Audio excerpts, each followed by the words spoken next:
customers.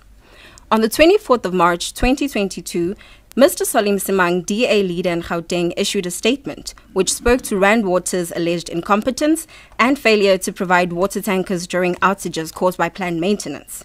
Rand Water has since issued an elaborate response. Notwithstanding the response by Rand Water, the Minister of Water and Sanitation deemed it necessary to have this media briefing so as to clear up any misconceptions created by these allegations, as well as to dispel the picture of incompetence which has been painted about Rand Water. Ladies and gentlemen, for further elucidation on these matters, I would firstly like to call upon the chairperson of Rand Water, Advocate Hashatse, followed by the Chief Executive, Mr. Masai. Advocate, over to you.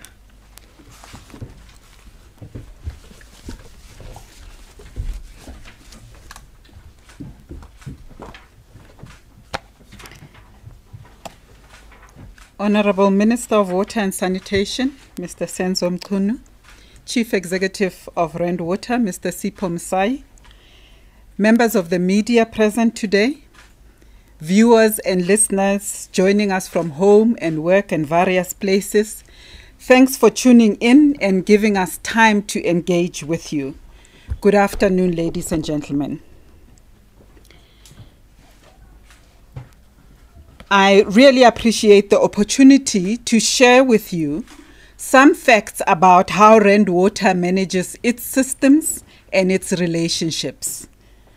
First of all, Minister Mchunu, I would like to provide South Africans with the assurance that this organization has a long-standing commitment to working cooperatively with all its customers so that us and our customers are able to meet the needs of citizens, the needs of businesses, and all other consumers of water.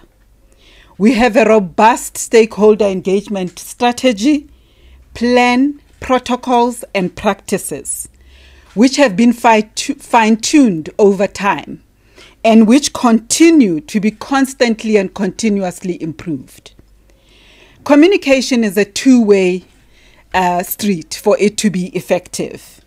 And we are open to feedback all the time from our customers because we value the relationships that we have with our customers. The city of Joburg is a case in point where recently Rand Water has been engaging with the mayor and staff of the city of Johannesburg. And these engagements have led to further enhancements and agreements about how to relate to each other and how to improve on communication, which is something we value and we are implementing. And because we value stakeholder management and communication so much, the board of Rand Water 4 years ago included proactive stakeholder engagement and communication as one of the key strategic pillars in our strategy on which we manage the performance of the chief executive. And we provide regular guidance and oversight on the implementation of the strategy. Of course, there is always arguably room for improvement, which is why we're constantly looking at things again. And also, the environment is not static. The environment changes all the time. And as the environment changes, we respond by making changes.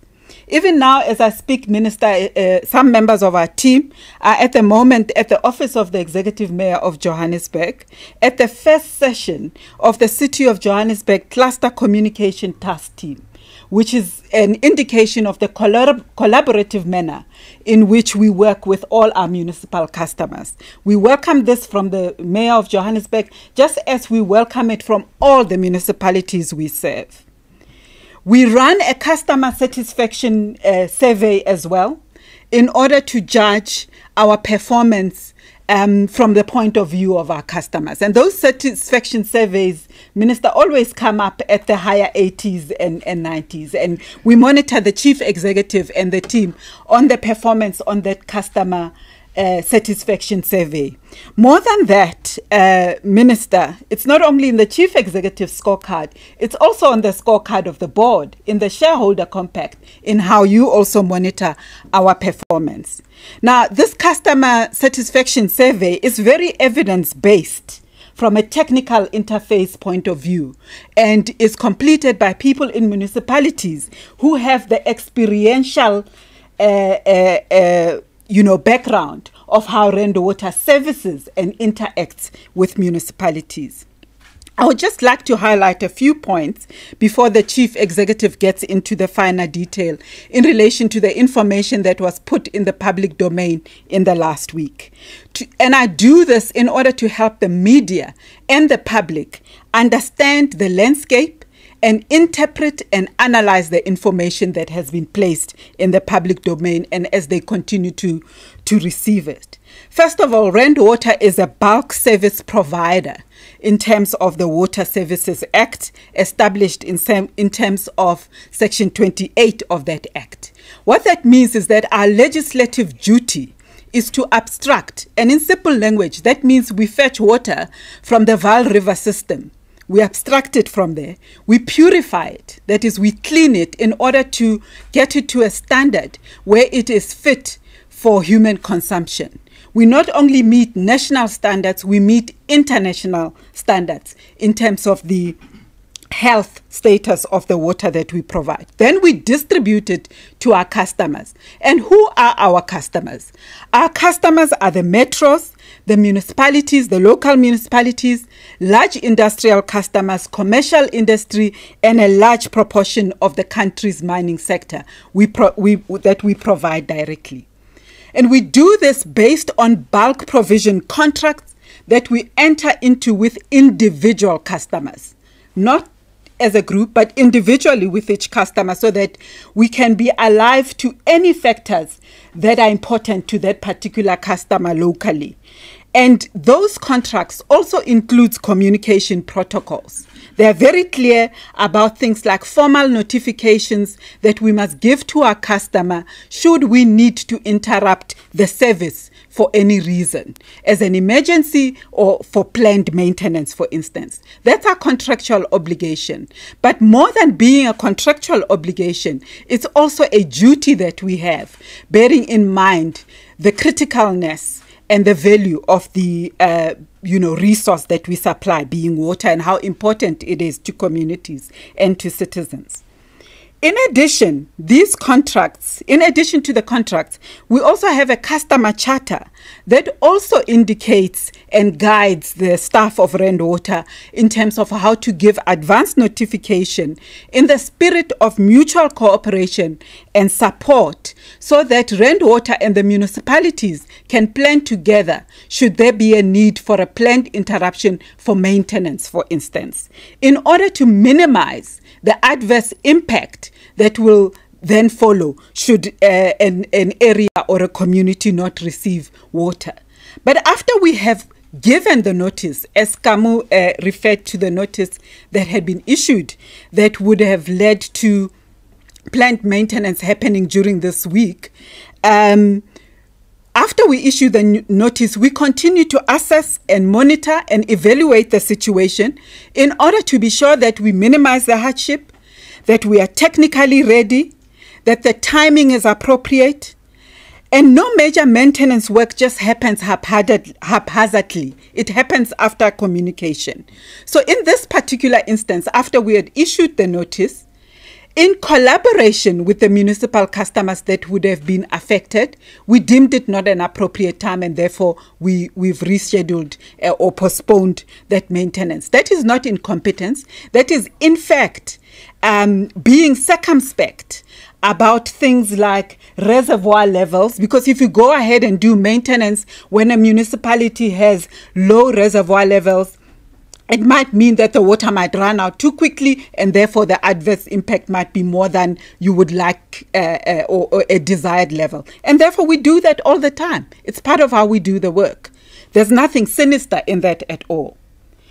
And it's part of that two-way communication that I speak about, that we are open to feedback, that we incorporate changes all the time, that we do this collaboratively and with cooperation with each other in order to make sure that the service to consumers and citizens is seamless in the value chain, because the value chain is connected. What happens on the Rand Water system could affect the municipal system and therefore could affect citizens. And therefore, we try and make it seamless. Minister, ladies and gentlemen, Rand Water has without fail always communicated to its customers when it plans maintenance. We would never undertake maintenance of a level or a scale that might impact service delivery without preparing the municipalities and without direct communication to the customers that are affected, because we are sensitive as well to the public. We also generally issue media statements to make sure that the word is spread far and wide and reaches the public as well. Being a bulk provider, we're not responsible for reticulation. It means we purify the water and get it up to your municipality. The municipality is then responsible for the local distribution and reticulation of water. That is not our space. So as a result, we don't enter into the space of water tankers as a rule in terms of our legal obligations and responsibility, because that is the area of municipalities. We acknowledge the fact that water tankers are an alternative method of supplying water when water is not coming out of the tap. And because we work collaboratively with our municipalities, we don't just fold our hands and say it's not our legal responsibility. When a municipality says to us, we are struggling, we don't have enough tankers, or the area is too wide, or for whatever reason they can't meet their obligations in terms of water tankering, then we do it as assistance to municipalities. It's not our responsibility. And I think that needs to be clear, that resides squarely within the responsibilities of a municipality in an affected area where alternative supply needs to be provided. And that is why any planned maintenance work has to have advance notice so that a municipality could prepare itself to be able to make sure that this alternative method of providing water is available. The other point that was put into the public domain is an issue of security at our water purification plants, which are national key points. I would like to affirm that. They are national key points, and they are therefore have adequate security. And the fact that they are without adequate security is without merit. All our treatment plants are national key points with all the measures that and the security features that implies. And for security reasons, I cannot detail what those are, but no one can just walk into our water purification plants, Minister. And our monitoring and our reporting does not show any breach of such security to have happened at all. The next point was around asbestos pipes. Rand Water does not have asbestos pipes as alleged that burst regularly and create water supply interruptions. In fact, if you check, you will find that all the recent interruptions have either had to do with plant maintenance by Rand Water or by failure in the energy supply to Rand Water facilities that has slowed down the purification and distribution of water. Rand Water does not have a recent case that that relates to Rand Water pipes bursting. But I think we are all fully aware and can witness with our eyes wherever we live or work, pipe bursts and leaking pipes that happen within the reticulation space quite commonly. But that clearly has nothing to do with water. I mean, with Rand Water, it has to do with the municipalities in different areas where their pipes burst or leak and are not, and for most people's experience, are not attended to promptly as well. These leaking pipes in the municipal space account for 40% of water losses in our country. That has been spoken about. Minister, you spoke about it at the recent water summit as well in relation to the aging infrastructure, the maintenance backlog in the municipal space. That is not the Rand Water space. So I would like to assure you that Rand Water works continuously to safeguard the Rand Water network and to look after its assets using the best asset management philosophies and strategies. And as a result, we have a CAPEX or capital expenditure program over the next 5 years that has been costed at 25 billion that is particularly geared towards looking after our infrastructure. And the Chief Executive will outline some of those plans and will also outline how in 2022 those might result in planned maintenance programs that might affect our ability to provide water. But this means that we will communicate in time for every instance that will follow. We do this. This is necessary work. And anywhere in the world where anybody operates an asset like this, they would have to do this. There is no other way to, for instance, replace a pipe or link an old pipe to a new pipe in order to extend your network without causing some interruption, or to commission a new pump station or anything like that without causing some interruption. We have to do this work and this investment in order to ensure that we support economic growth, we support social development in our country, we upgrade our system, we do preventative maintenance, and we ensure that we do operational efficiency all the time in order to take advantage of new technologies, in order to become more energy efficient, and in order to make sure that our system is operated sustainably. And this is informed by knowledge of our asset. Our teams are continuously engaged in condition assessment, that is looking at our infrastructure to look at what needs to be done and then doing those long-term plans that the CE will be sharing with you. So we are quite conscious as Rand Water of our strategic responsibility and the contribution that we make to the country's economic and social landscape, and we are driven by this, to do the right things and to do them at the right time and to do them at the right way, especially as regards the infrastructure. I thank you very much. And I would now like to invite the Chief Executive, Mr. Sipho Msai, to share with you the details of the work that we are undertaking in 2022 and to situate that work within the 5-year program that I referred to, that we are engaged in to look at this and to take care of this significant asset base that we have the privilege of looking after. Thank you.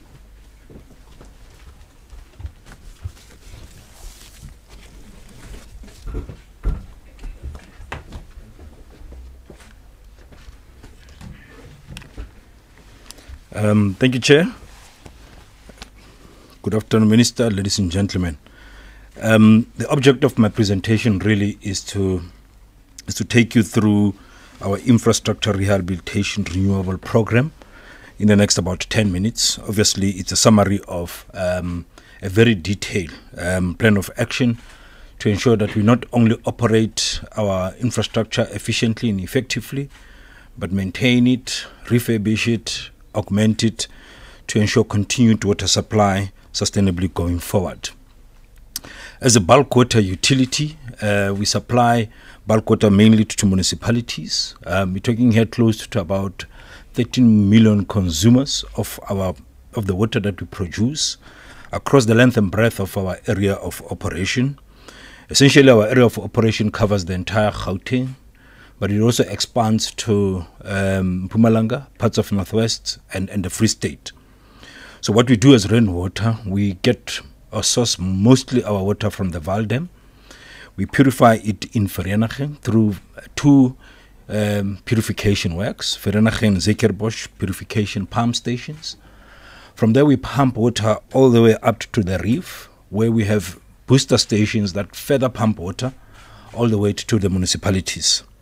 We have 4 of those booster stations. The Aikenhof one really supplies water to the west part of our area of operation. This includes the areas of Merafo and parts of Rustenburg. That will be Aikenhof. Then to the eastern side of our area of operation now, that extends all the way to Mpumalanga, we have a Mapleton system. This system also provides most of its water to Ekurhuleni and all the eastern part of our area of operation. But centrally, in Johannesburg and in Tshwane, we have 2 dedicated large-scale pump stations that supplies these two major municipalities and our dear customers in Gauteng, that is Tshwane and Johannesburg. And these pump stations are your Swarkopis and the Palmit pump station. So we have 4 of these pump stations, and from time to time, as we rehabilitate, as we refurbish, as we maintain, these systems are likely to be affected.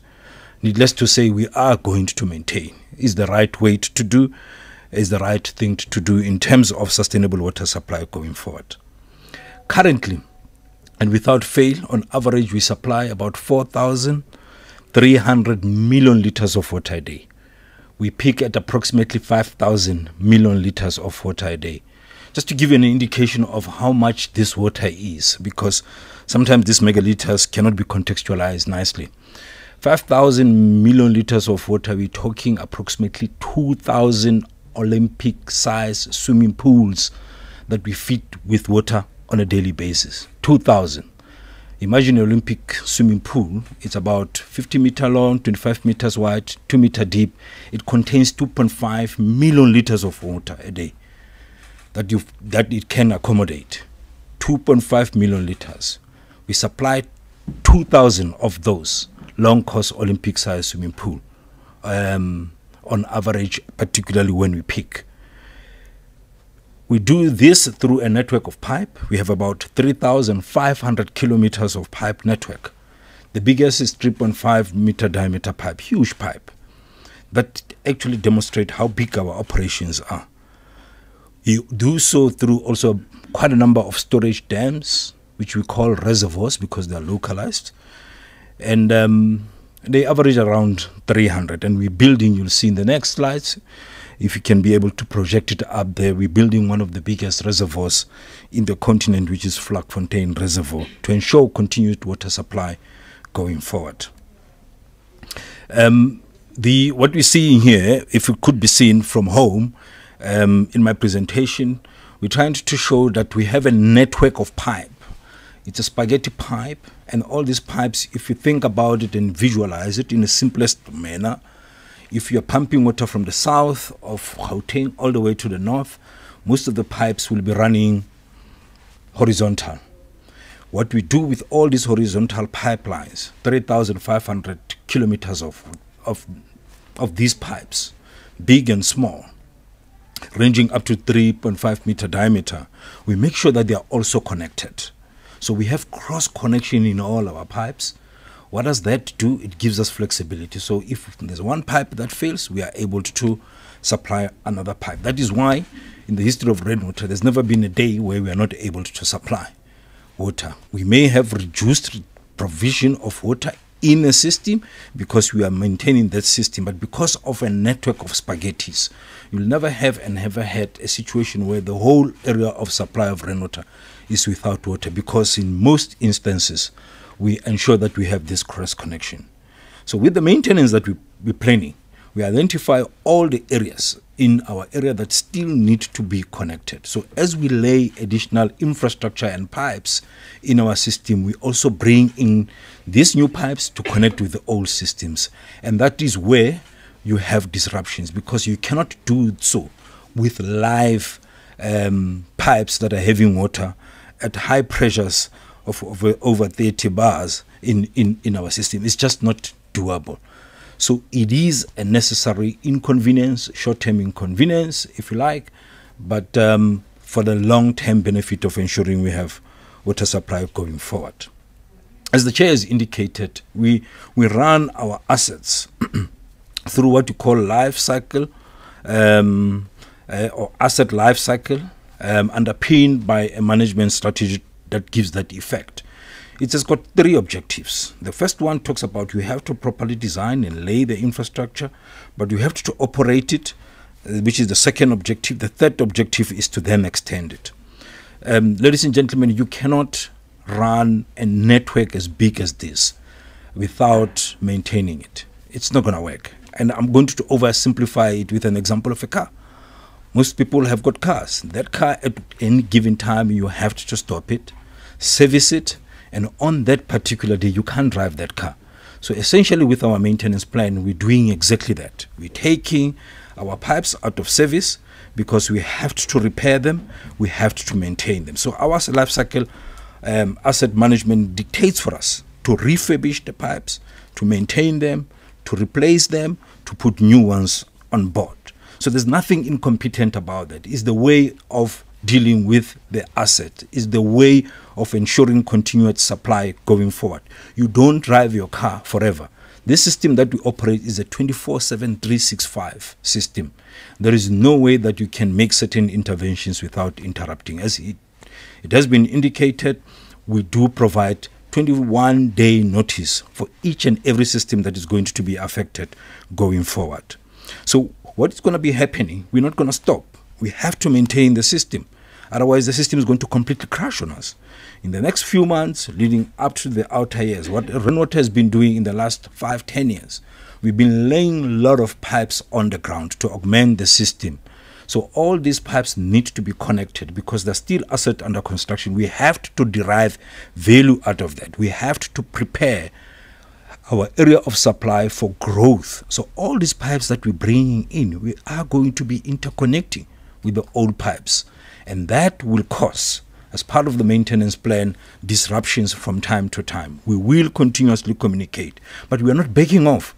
If you don't maintain your system, if you don't upgrade your infrastructure, if you don't augment your system, it's going to collapse on you. So we are going to be doing and laying and ensuring that we communicate all these maintenance schedules going forward, beginning now and the rest of the year as we augment our system.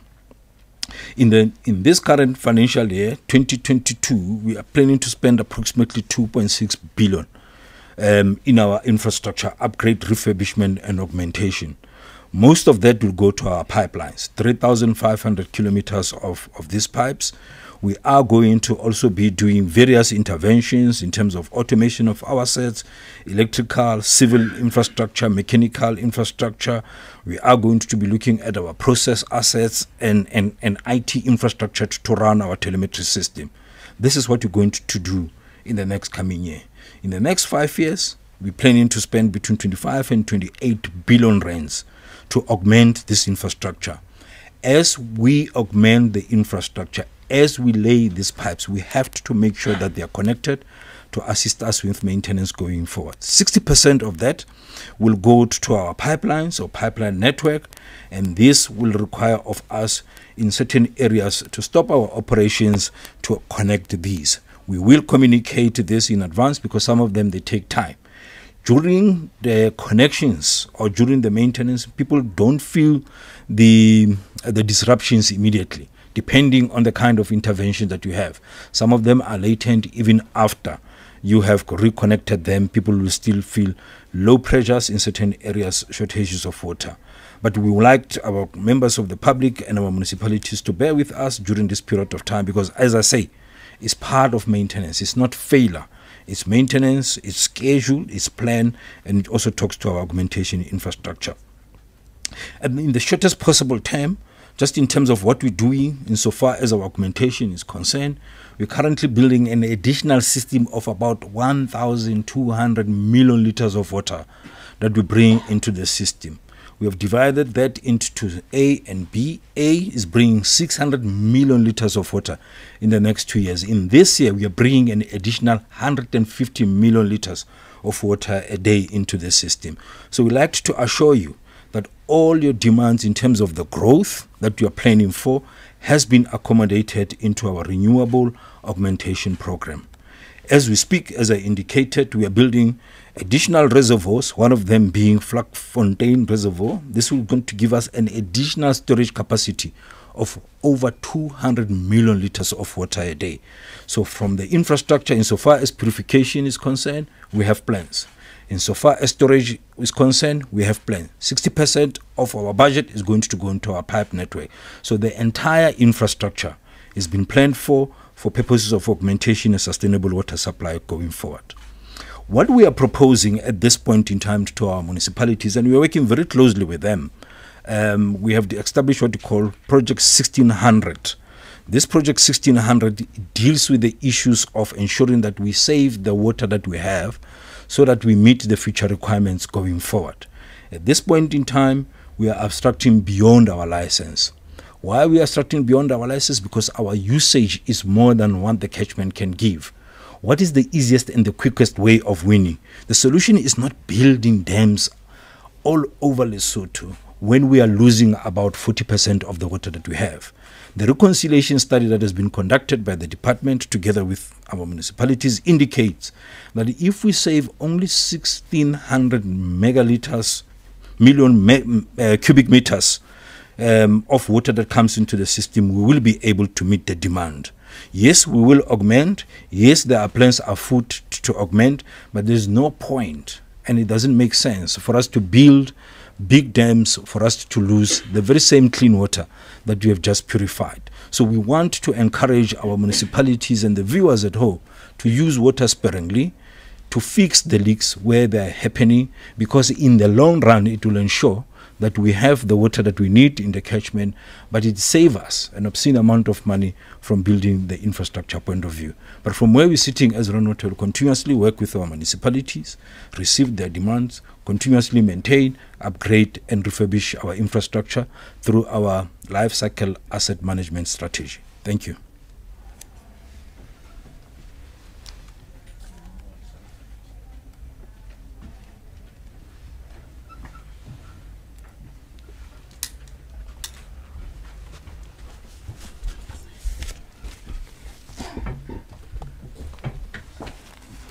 Thank you very much to the chairperson of the Rand Water Board as well as the chief executive of Rand Water. Ladies and gentlemen, at this moment I would like to call upon the Minister of Water and Sanitation, Mr. Senzo Mchunu, to come and address us. Minister.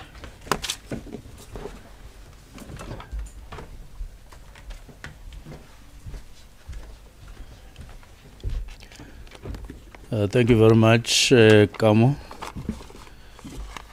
Let me greet the Chair of Rand Water, and thank you very much for addressing the public in the manner that you have done. Very clear. You were steady and very much to the point. And let me also thank the CE for his part in terms of details, very clear details, not boring, straight to the point. And we hope that their messages constituting one overall message from Rand Water as an entity to constituting that one message to the public in Gauteng, and that they would have found this communication very important and very useful, far more than the statement that in part has made us feel that we need to come here, a statement associated with one fellow called Solly Msimang of the DA. But firstly, let me welcome the fact that we are now at the end of the Water Month. And the Water Month is there to sensitize us every year about the importance of water, not only as a country, not only as a municipality, but as the world. You would have noticed and have become aware that Senegal was a host of this year's World Water Month, where they hosted the forum that was dealing with water at the world level, and it was a huge success for the continent, for them as a country, and for all of us. And we thank them for hosting such an important event in their country. We ourselves pick up from this Water Month and become much more active than we would have done before, picking up on new developments, taking up new issues and challenges, all the time, and of course make express new determination to address the issues of water. And so while we are closing or drawing to a close of the Water Month, we also welcome the ushering in of a new commitment taken from the platform that the Water Month would have provided. Firstly, let me remind everybody in the country once more that we are a water-scarce country, and parts of the country are prone to drought, and other parts of this country are affected more by climate change than the others. But having done so, it is therefore to emphasize the need for every individual citizen to use water sparingly. Literally take our message positively. Literally take our message as a serious message. We are a water-scarce country, and water needs to be used sparingly. We are pleading with everybody out there. In the men who are here, having listened to the chair and the CE of Rand Water, one, to support them on the way they are doing their job in Gauteng and elsewhere. We felt that they may be falling into political abuse by the DA without any single iota of evidence to put forward and as a reason to call them incompetent. Now, we want to support everything that they've explained here and the way in which they do their job. It was not long enough. It was not long ago when we came here with them as well, when they were fixing some of their operations in the Vaal, and they saw the need together with us to come here to explain how that fixing would affect supply, ordinary supply. And that operation went exactly the way they had explained to the public in terms of days and even hours. Now, just referring to that alone, I don't know where in the world you would call that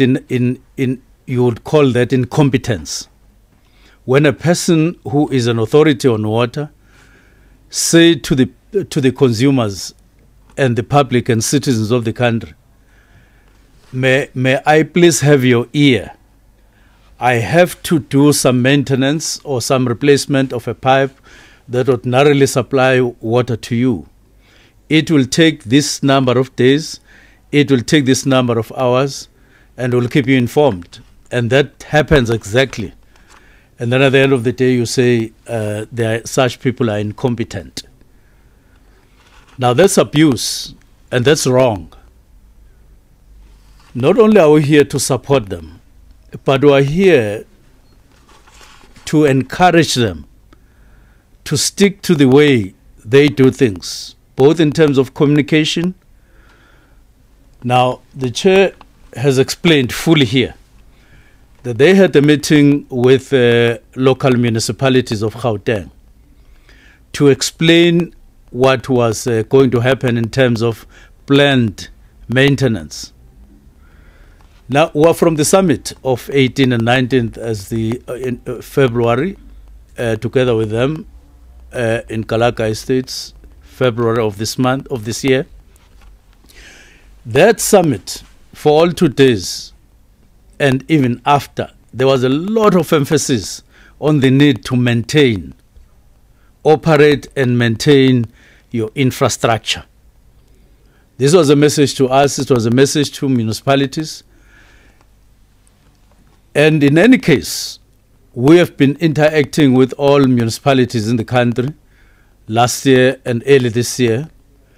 All of them, without any exception, were putting this as a very, very huge challenge.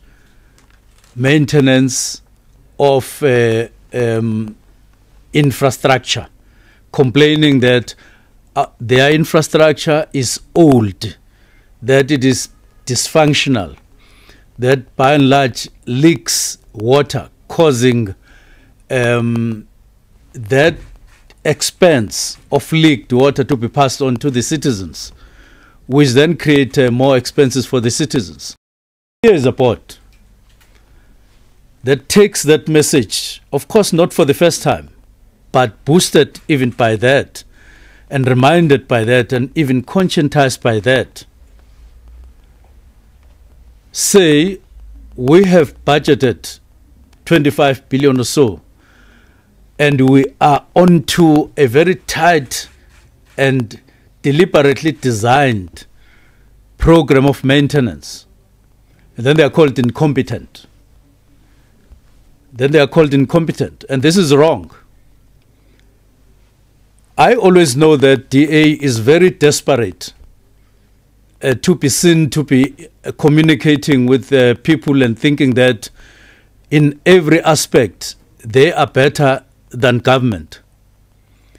I didn't know that they've descended to this level, because this is outright lying to the public. I'm made to believe that they are calling for a they say there must be a campaign, there must be a march on Rand Water, and they must demand tanks. And I read their message here that Rand Water is supposedly or is supposed to be availing tanks to the public. And it is not even said when, it is not said where, for what good reason. But people are being invited to a platform where they campaign against Rand Water. So I'm here to support them. They are not incompetent, they are competent. And they are efficient. Of course, that does not mean that we don't experience outages of water for whatever reason, burst pipe or maintenance as we are talking. But by and large, I must remind Simang and the DA that in most cases, even here in Gauteng, water outages are not as a result of the service that Rand Water has to render in terms of bulk water. It is more localized. It is more in relation to local municipalities. It is more to do with whatever would have lacked on the side of municipalities, particularly here in Gauteng, here in Tshwane. The problems that are being experienced on an ongoing basis in Tshwane, Hammanskraal, and everywhere else has nothing to do with Rand Water. In the main, it has more to do with Tshwane as a local municipality. The tanks or the tankers that are supposed to be the basis for a campaign against Rand Water have nothing to do with Rand Water. They have everything to do when necessary with local municipalities. So we're here to make it clear that from where we sit, Rand Water is competent. They are doing everything that any other human being in their shoes can do, or company can do. And we are here to encourage them and to support them to higher heights of efficiency. I may as well take this opportunity also to commend and support Gqeberha as a municipality, working with Amatola Water in the Eastern Cape for the completion of Nooit Gedacht Dam, water scheme that is going to add 70 megaliters to the system of that city. For the last 7 years, there has been no rain there. Pure drought, causing water levels in their dams to get down to no more than 15%. A very dire situation for Gqeberha and the citizens in that area. Now, we were there some 3 weeks ago. We went to the site where the finalization of Noordgedacht is being done.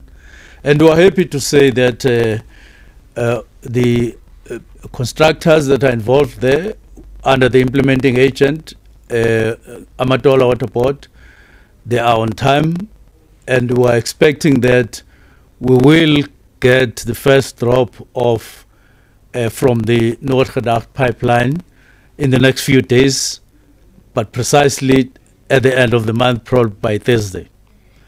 Now, they issued a notice as well to say today they are pleading with the community to be aware, and they are letting them aware, and they are sensitizing them that there's going to be disturbance while they connect the pipe, which is phase 3, to the system of Gqeberha, which will augment water there, which they need very much, and therefore to ask the public to bear with us in that regard. Indeed, we are doing so, supporting Gqeberha in that communication that they have done.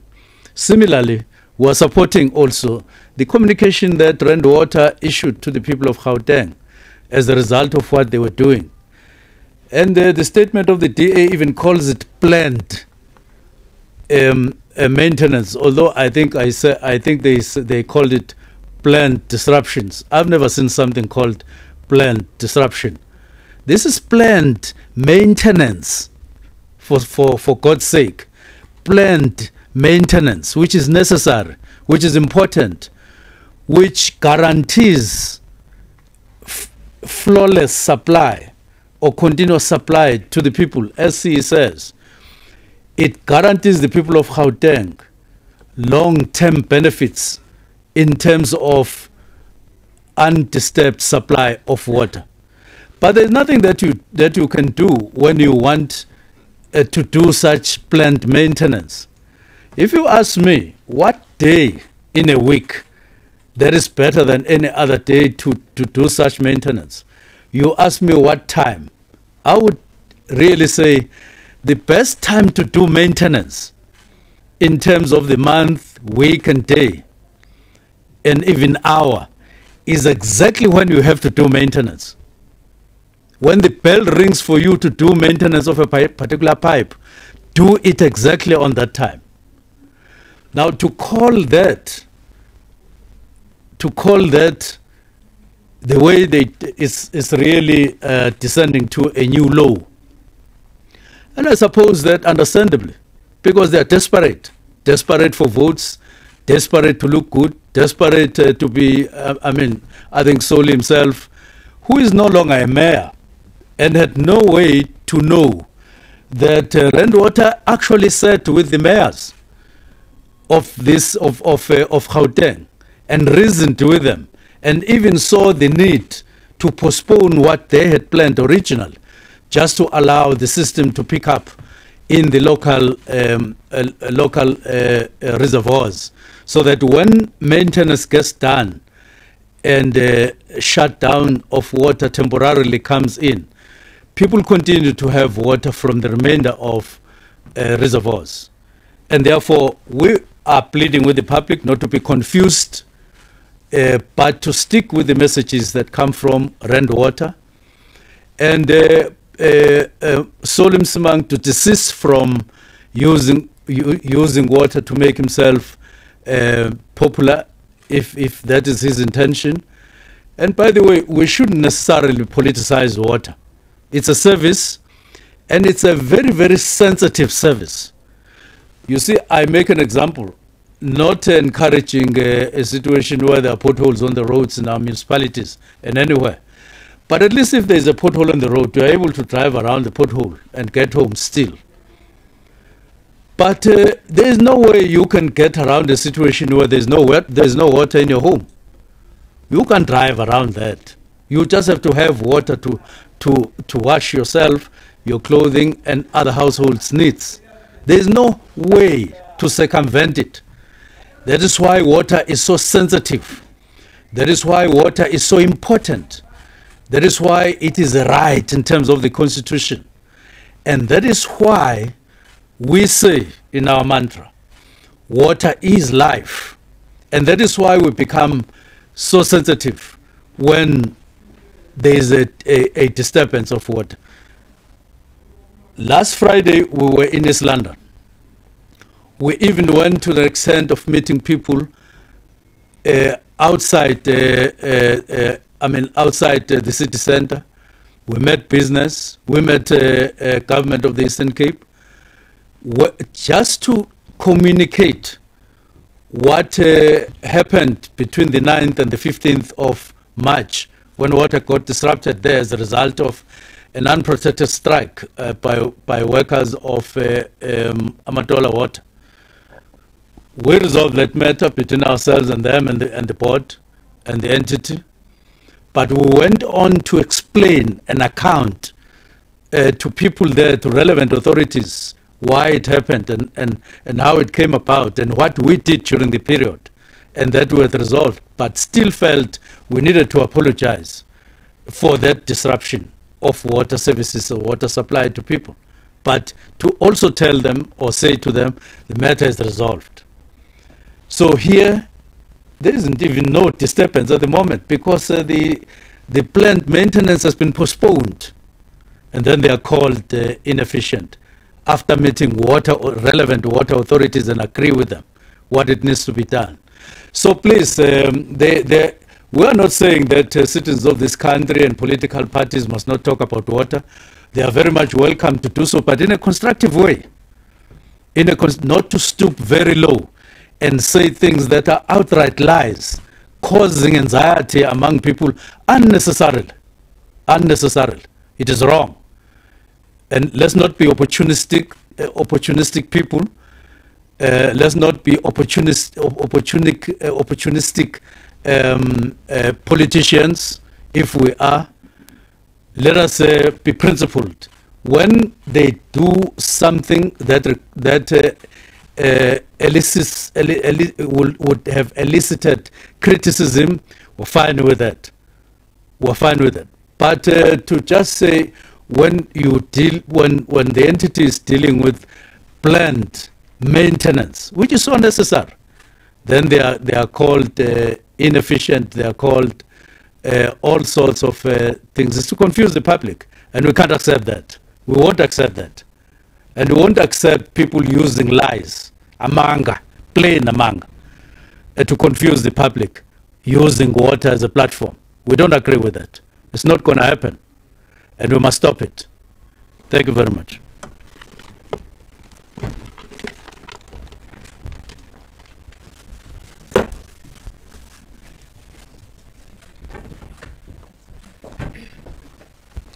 Thank you very much, Minister. Ladies and gentlemen, at this point, we are going to take questions. I would just like to see by a show of hands if we do have any questions. And if we do, may I just ask that you introduce yourself, state your name, as well as the media house that you represent. I will see by a show of hands if we do have any questions. Okay. In the absence of any questions, I would like to thank the Minister of Water and Sanitation, Mr. Senzo Mchunu, as well as the Chairperson of the Rand Water Board, Advocate Hashatse, and the CEO of Rand Water, Mr. Masai. Ladies and gentlemen, thank you as well for your attendance. Thank you very much for honoring our invite. Thank you. Thank you.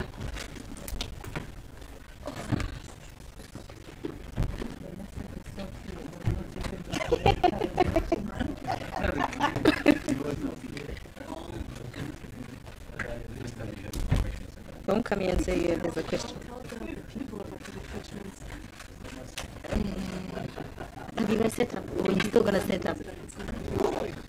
Please tell that.